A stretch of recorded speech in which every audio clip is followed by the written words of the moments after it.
Pelo sinal da Santa Cruz, nos deu nosso Senhor dos nossos inimigos, do Pai, do Filho e do Espírito Santo. Amém.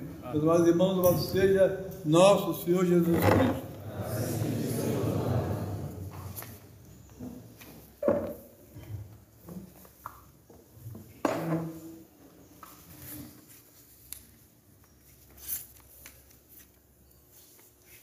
O Evangelho de hoje, segundo São Mateus. Naqueles tempos, subiu Jesus a uma barca, atravessou para o outro lado e foi à sua cidade. E eis que lhe apresentaram um paralítico prostrado num leito. Vendo Jesus a fé que eles tinham, disse ao paralítico: tem confiança, filho, teus pecados te são perdoados. Pensaram logo alguns dos escribas em seu íntimo: este homem está blasfemando? E Jesus, penetrando-lhes os pensamentos, disse: por que pensais mal em vossos corações? Que é mais fácil dizer: teus pecados te são perdoados, ou dizer: levanta-te e anda? Pois, para que saibais que o Filho do Homem tem na terra o poder de perdoar pecados, disse então ao paralítico: levanta-te, toma teu leito e vai para a tua casa. E ele levantou-se e foi para a sua casa. As multidões, vendo isto, encheram-se de temor e glorificaram a Deus, que tal poder confiava aos homens.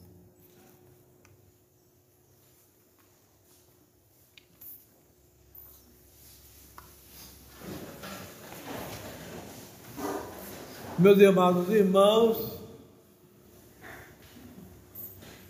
ontem nós começamos a participar de uma campanha que está em muitas cidades do Brasil, de se rezar em praça pública o rosário pelas eleições, pela vitória de Bolsonaro e pela derrota dos comunistas, de Lula, do comunismo.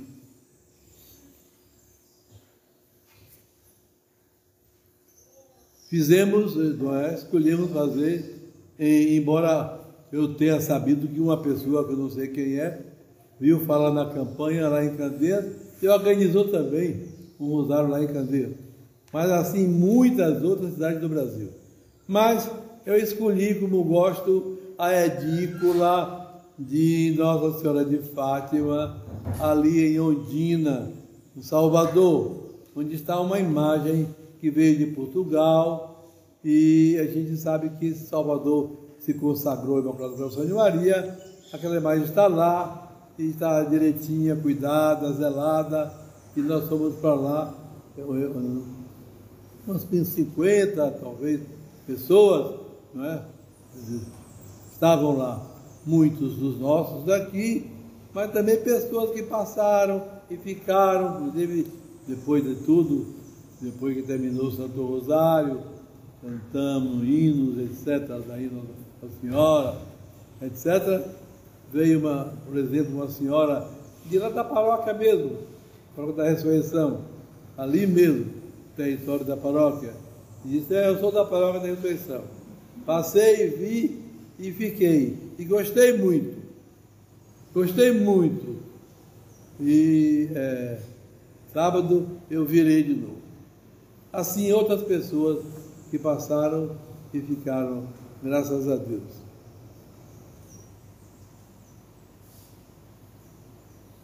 Não deixem de rezar o rosário por esse sucesso, não é?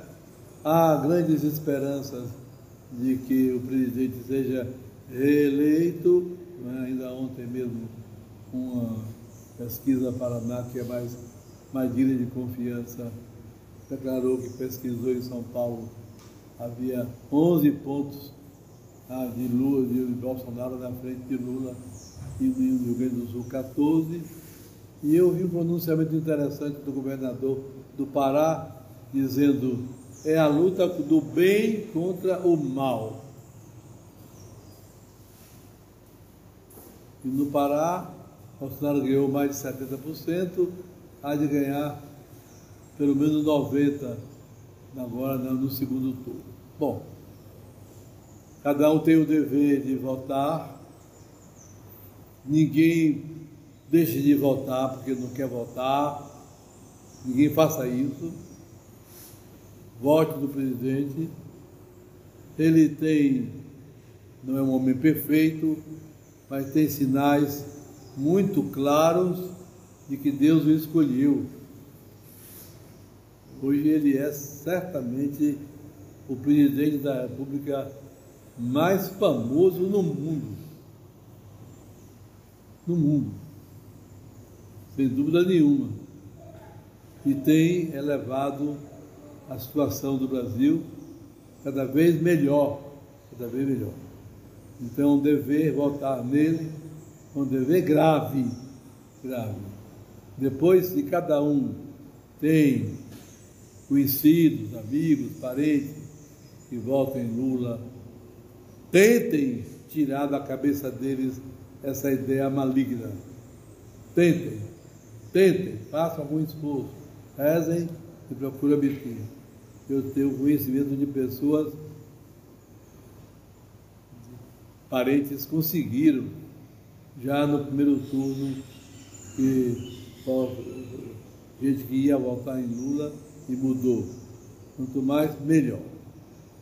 A verdade é que o comunismo ainda está muito forte, o Supremo Tribunal é cheio de comunistas, eles estão fazendo tudo, o primeiro turno, a eleição certamente foi fraudulenta, mas a gente pode confiar que Nossa Senhora possa resolver a questão. Vamos rezar. E ela disse que o Brasil se livraria do comunismo pelo rosário. Ela disse isso claramente, que o Brasil se livraria do comunismo pelo rosário. Então, é necessário que rezemos e espalhemos a reza do rosário por esse Brasil afora. O Evangelho de hoje narra a cura de um paralítico. Essa história desse milagre de Jesus está contada também pelo evangelista São Marcos e também pelo evangelista São Lucas. São Lucas e São Marcos até contam alguns detalhes que São Mateus resume e não conta.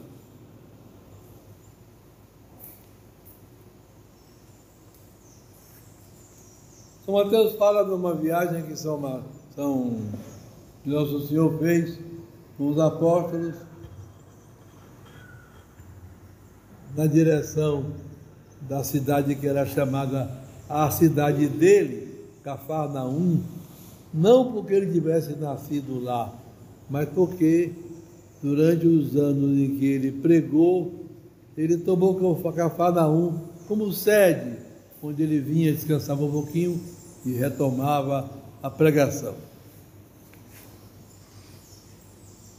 Lendo São Marcos, no capítulo 2, a narração desse milagre, também se completa melhor o que São Mateus conta mais resumido. E nós acabamos de ouvir. Jesus foi para a casa onde ele morava, em Cafarnaum, e se juntou uma multidão muito grande. São Marcos chega a dizer que até no pátio havia tanta gente, que era impossível uma pessoa atravessar aquela multidão. E nós sabemos muitas vezes que as pessoas que estão nessas aglomerações são muito egoístas, não é? E não querem deixar que outro precise passar, que passe, etc. Mas o fato é que, no meio daquela pregação, aquela multidão de gente, onde havia vários fariseus, como tinha acontecido com São João Batista, com Jesus, os fariseus também de Jerusalém, de outros lugares, não faltavam a essas pregações de Jesus. Ou para ver se conseguia conquistar Jesus para ao lado deles, ou para combatê-lo o quanto pudesse. O fato é que havia ali fariseus. De repente chegam 4 homens carregando numa maca, numa padiola, um paralítico. Provavelmente um tetraplégico, não é? Uma pessoa impossibilitada de movimentar os membros inferiores. Às vezes a paralisia se faz de um lado, a hemiplegia, às vezes é a paraplegia, não é? E foi esse o caso desse homem carregado por 4 padioleiros. Não podendo entrar pela porta, dado o número imenso de gente, eles resolveram achar outro caminho. A casa dos judeus era muito simples. Às vezes até dentro de casa só havia um grande compartimento.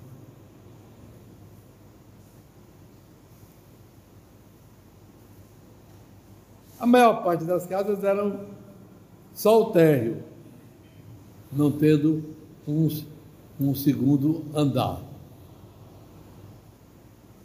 O teto era feito de maneira muito curiosa, que o clima de lá pode ser enfrentado com facilidade.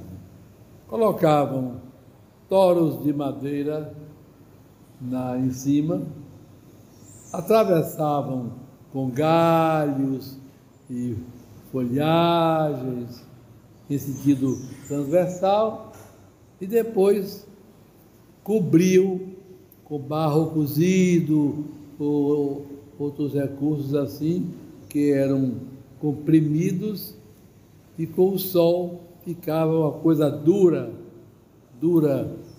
que podia se andar facilmente por cima. Assim eles resolveram o acesso a essa parte de cima não é por dentro de casa, mas uma escada por fora. É uma área que os judeus costumavam usar também durante o dia. As mulheres, por exemplo, colocavam uva para secar, figo lá em cima, ou mesmo estar lá por esse ou outro qualquer motivo. A escada era por fora. Então eles subiram os 4 padioleiros com aquele paralítico e tentaram abrir um buraco no local. Não é difícil esse tipo de cobertura ser desmontada. Um buraco, uma abertura que dava no local em que Jesus estava pregando, com um pequeno espaço na frente dele e aquela multidão de gente ouvindo a sua pregação. De repente, veio que alguém estava lindo no teto, começam a observar e, de repente, desce amarrado em cordas aquela padiola, não é? Aquela maca com o paralítico, que é colocado no chão ali diante de Jesus. Naturalmente, olhando para Jesus, não é? Com esperança, porque ele sabia que tinha sido levado para Jesus. Entre os judeus era muito comum se considerar que qualquer doença era castigo dos pecados da pessoa. A gente sabe que não é assim. E no próprio Evangelho há um exemplo interessante daquele cego de nascença em Jerusalém, que pedia esmolas, e os apóstolos perguntaram, consoante essa crença: Senhor, quem pecou para ele nascer cego? Ele ou os pais dele? Aí nosso Senhor disse: nenhum, nem outros, nem os pais, nem ele. Mas isso aconteceu para que se operasse nele as obras de Deus. E Jesus, sabemos, que curou aquele cego, não é? Bem, ao ver aquele homem ali no chão, na padiola, Jesus disse: tem confiança, filho, teus pecados te são perdoados.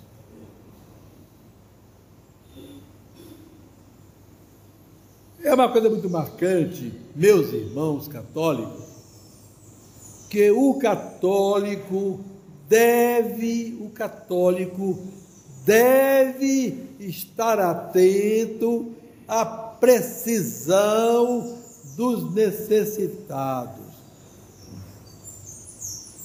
Quando alguém se aproxima e pede, o normal é que nós demos, evidentemente na medida de nossas posses, mas demos e demos com generosidade.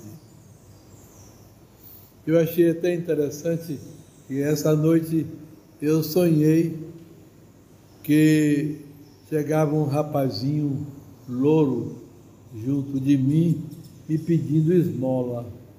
Quando eu olhei, havia duas irmãs como ele, duas lourinhas junto, e no quarto lugar sentado, chorando, a mãe. Isso é interessante aquele sonho. Aí eu fui arranjar um dinheiro alto para dar, porque viu que eles estavam passando fome, uma família inteira, e não tinham condição nenhuma de se sustentarem, não é? Eu achei curioso, acordei com aquele sonho, umas 2 horas da manhã, acordei com aquele sonho curioso desse pessoal, que eu não sei quem é, nunca vi na minha vida a não ser essa noite. Bom, mas é preciso dar, é preciso socorrer o precisado. Ora, nós podemos classificar a precisão do necessitado em 3 tipos. Qual a primeira precisão para eu, católico, atender? A precisão espiritual, a alma dele. A alma dele. E pode acontecer, não é? Que a gente consiga a conversão de um pecador. E este é o maior socorro que a gente possa prestar a alguém. Outra forma de atender é atender a necessidades em atitudes, não é? Por exemplo, um médico que vê um paciente sofrendo e vai e atende. E a terceira é o socorro material, dar alguma coisa ao necessitado. E agrada a Nosso Senhor, agrada de verdade a gente socorrer ao necessitado. Eu não sei se já lhes contei um fato ocorrido comigo há muitos anos. Eu era capelão do orfanato de São Joaquim, ali em Salvador, e tinha confessado às crianças, era sábado de tarde, quando chega uma senhora com um vestido pobrezinho, com um ar de sofrimento, desconhecida. Ela queria um dinheiro para pagar uma dívida. E o dinheiro que ela queria era o dinheiro que eu tinha na carteira, era sábado, eu ia ao mercado comprar coisa para a gente aqui. Só aquele dinheiro, era o dinheiro que eu tinha. Eu não tinha conta em banco, não tinha nada. Então, aquele dinheiro, mas minha senhora, o dinheiro que a senhora está me pedindo é o dinheiro que eu tenho na minha carteira para fazer minhas compras. Mas como Deus nunca me faltou, eu vou lhe dar. Peguei o dinheiro e dei a ela. Eu nunca me esqueço dessa lição de Nosso Senhor. Daí a uns 15 minutos chegou outra senhora, que eu conhecia, de família rica, mas eu tinha pouco contato com ela. E ela nunca tinha me procurado. Ela foi lá a me procurar para ouvir minha opinião sobre problemas dela lá. E depois que eu atendi, ela se levantou, abriu a bolsa. Toma aqui, padre, para suas obras. O mesmo dinheiro que eu tinha dado à pobrezinha. O mesmo. Era como se Jesus dissesse: dê o seu a ela, que o dela eu trago daqui a pouco e você bota no lugar. Não, meus irmãos, a gente deve atender.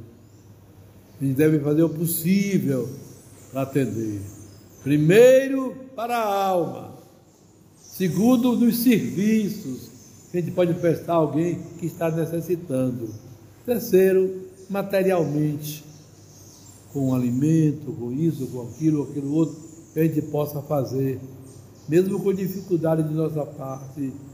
Nosso Senhor está olhando, Nosso Senhor está olhando. Ele não nos abandona. Ele não nos abandona. Ora, Jesus fez o que ali? Justamente cuidou da alma dele.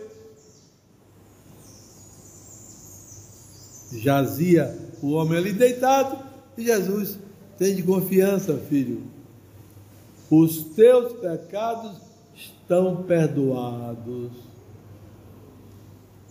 Quer dizer, a gente, pela doutrina católica tão formosa, entende que aquele homem, que como judeu achava que estava paralítico por causa dos pecados dele, mas estava arrependido, pedia perdão a Deus dos pecados, querendo também ficar bom da paralisia, Nosso Senhor vem e diz a ele: fique tranquilo,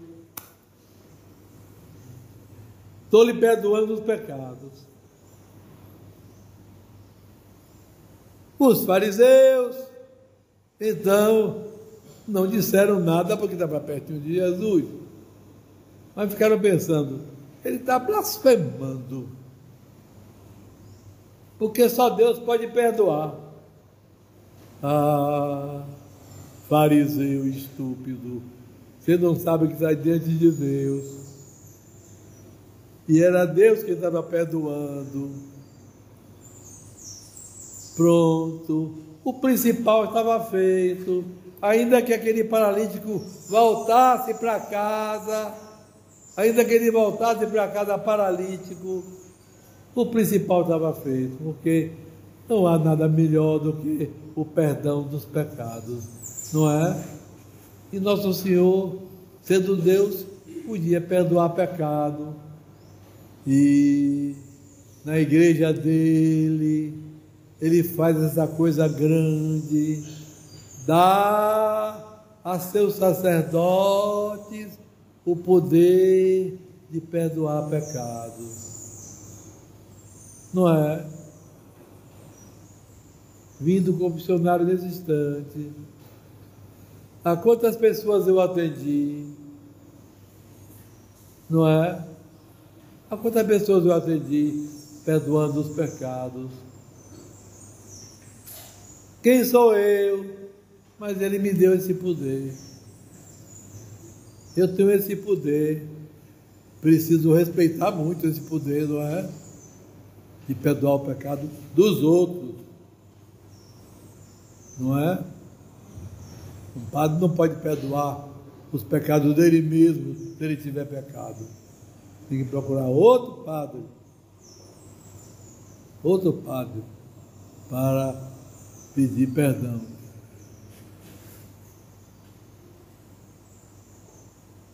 Então Jesus, que é Deus, deu logo mais essa prova a eles. disse que estava vendo do que era que eles estavam pensando. O que é que os senhores estão pensando aí?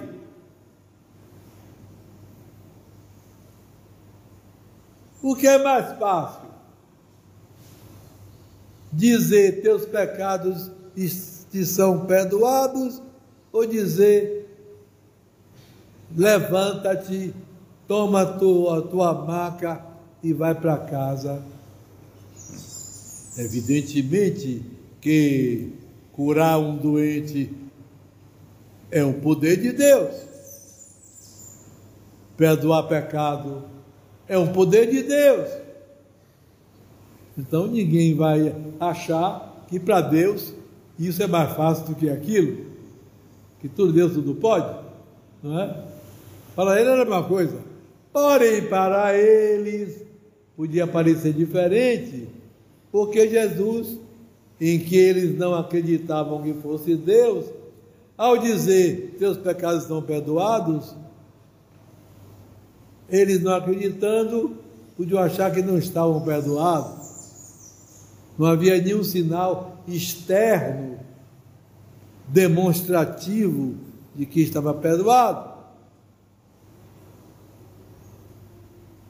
Porém, diante deles, curar um paralítico parecia maior, porque eles viam o paralítico sadio. Viu a prova? Pois para que saibam que o Filho do Homem é a maneira como se chama o Messias, isto é, o homem, filho da Virgem Maria, que é também Deus, mas como homem tem na terra o poder de perdoar os pecados, para que saibais que o Filho do Homem tem na terra o poder de perdoar os pecados. Virou-se para o paralítico e disse: levanta-te, toma a tua maca e vai para a tua casa. E o homem levantou. Você sabe, não é? Quando a pessoa tem um problema desse, o trabalho que dá, não é? Eu estou um pouco melhor realmente, mas não estou bom ainda não. De manhã cedo, quando eu levanto debaixo de dores. Depois vou conseguindo andar mais, andar melhor. Mesmo assim é com dores. Mas estou melhor. Embora já esteja tão velho, mas estou melhor. Estou melhor. Foi bem. Na mesma hora que Jesus disse: levanta-te, toma teu leito e anda, o homem se levantou, pegou a maca, botou nas costas, foi para casa. Estava provado que aquele pecado estava perdoado, porque estava mostrando o seu poder total, não é? Seu poder total. Nosso Senhor tem outros casos do Evangelho de cura de paralítico, não é? Aquele paralítico de Betesda, por exemplo, etc. Então, a gente sabe que realmente nosso Senhor é nosso Deus e pode perdoar os pecados. E perdoa os pecados e perdoa por meio do sacerdote também, nessa coisa maravilhosa que se chama a confissão, não é? Essa coisa maravilhosa que se chama a confissão.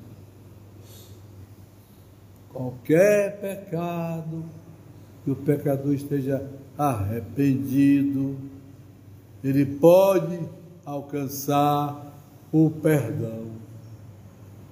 E quando ele alcança o perdão, o que acontece?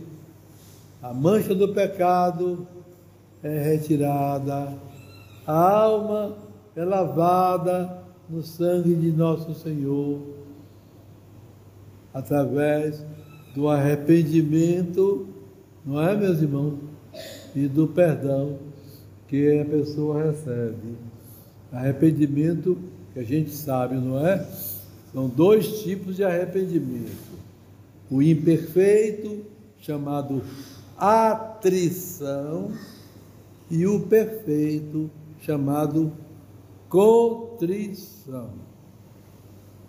O arrependimento perfeito ou contrição é o arrependimento por ter magoado, ofendido nosso Senhor. Isto é, quem se arrepende por contrição, pelo menos agora, passou a amar aquele Deus a quem ele ofendeu, e doer no seu coração ter feito aquilo, não é? Doer no seu coração. Conta-se de São Pedro, que negou Jesus naquele dia em que Nosso Senhor preso estava lá, sendo julgado. Conta-se que São Pedro, que morreu muitos anos depois em Roma, não parava de chorar por ter negado Nosso Senhor. De tal maneira que é uma tradição que diz que no rosto de São Pedro chegou a ficar uma marca das lágrimas que escorriam continuamente de seus olhos arrependidos.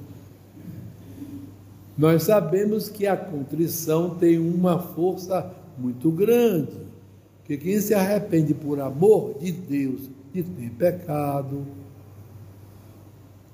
se é realmente por amor de Deus, ela automaticamente está perdoada. Automaticamente ela é recebida pela graça de Deus. Está dispensada de confessar? Não, por quê? Primeiro, porque a pessoa que se arrepende por arrependimento, por amor de Deus, é alguém que só quer fazer o que Deus quer. E se Nosso Senhor criou a confissão, como é que eu vou desprezar? Segundo, é que se a pessoa se arrepende por amor de Deus, ela se arrepende de maneira humilde. Não seja, me arrependi por amor de Deus. Não, ela sempre, será que foi amor verdadeiro? Será que eu fiz direitinho? Então, na dúvida, vou me confessar. Não é isso? Mas o arrependimento por atrição é o arrependimento por meio dos castigos de Deus. Qual é o pior castigo de Deus? O inferno. Quem morre com um pecado mortal vai para o inferno.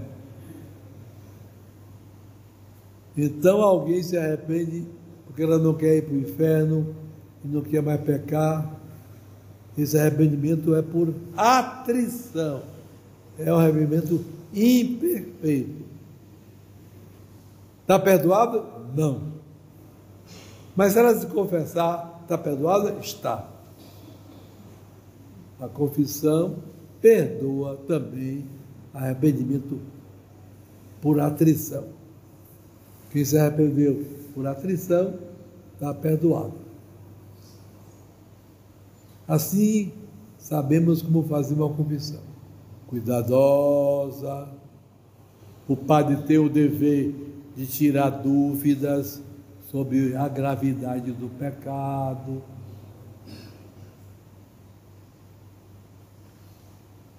A pessoa confessa, por exemplo, eu cometi um pecado contra a castidade. Foi por ato? Foi por palavra? Foi por pensamento? Ela deve esclarecer. Depois, todos os pecados contra a castidade são iguais? Não. Há os pecados contra a natureza, pecados com pessoas do mesmo sexo, pecados com animais. E é preciso esclarecer isso na confissão. Há os pecados que não são contra a natureza, mas que não são somente pecado de fornicação, mas constitui um pecado cometido com um parente. Então, vamos imaginar uma moça que pecasse com o cunhado. Não bastava de dizer que pecou com um homem, pecou com o cunhado. Deve esclarecer. Depois, se a pessoa pecou, um homem pecou com uma mulher, basta dizer que pecou? Não, se ela é casada? Você é casado? Ou nenhum dos dois é casado? Se nenhum dos dois é casado, pecado mortal de fornicação. Se um dos dois é casado, pecado mortal de adultério. E se os dois são casados e pecam, cada um pecou contra seu marido ou mulher, é um pecado de adultério duplo. Então, todas essas diferenças devem ser vistas. Devem ser vistas.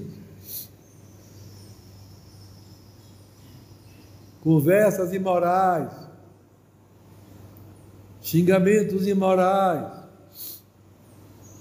filmes imorais, etc. Há 1000 formas de pecado contra a castidade. Então, quem vai confessar deve esclarecer direitinho que tipo de pecado cometeu. Deve esclarecer direitinho que tipo de pecado cometeu. E assim por diante. Furtar, roubar. Qual é a diferença de furtar para roubar? Furtar é apanhar do outro escondido. Roubar é tomar do outro. É mais grave. Usou violência. Usou violência. E se a pessoa que roubou é um assaltante, usou a arma para forçar o outro, deve esclarecer. O arrependimento, portanto, supõe para o perdão uma declaração adequada do tipo de pecado que cometeu. Esclarecer direitinho. E se o padre tem dúvida, ele deve perguntar. Ele tem a obrigação de perguntar. Ele não deve dar absolvição na dúvida. Por quê? Porque ele perdoa o pecado que ele conhece, e só o pecador pode declarar direitinho. Só o próprio pecador. Então, essa é a questão importantíssima, não é? Que só a Igreja Católica tem esse poder de perdoar pecados, e cada um de nós agradeça a Deus essa graça e veja na lição desse paralítico que Nosso Senhor também ensinou a cuidar da alma primeiro, depois cuidar do corpo. E nós não deixemos de atender ao precisado. Tem gente que é de uma frieza incrível. Vagabundo. Aí. Você não sabe. Você não sabe. Você não conhece a história daquele sujeito.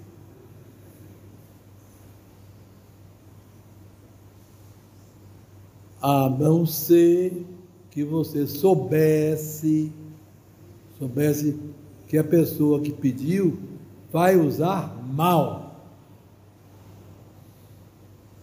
Por exemplo, pede uma esmola para comprar droga. Se você sabe disso, você não deve dar, é claro. Claro que não deve dar. Mas fora disso, a gente não deixemos de socorrer aos necessitados. Depois da Santa Missa, haverá um espaço de tempo para merendarem, porque no mês de outubro nós costumamos rezar o rosário, não é? Então, domingo não rezamos por causa das eleições, mas hoje, com fé em Deus, rezaremos. Haverá meia hora, mesmo porque tem uns que não podem ficar por um motivo justo qualquer, etc. Então, depois da Santa Missa, tem meia hora, depois de meia hora, então, vamos rezar o Santo Rosário, nesse mês de outubro, pedindo pela eleição de Bolsonaro e pela derrota de Lula e seus companheiros criminosos comunistas.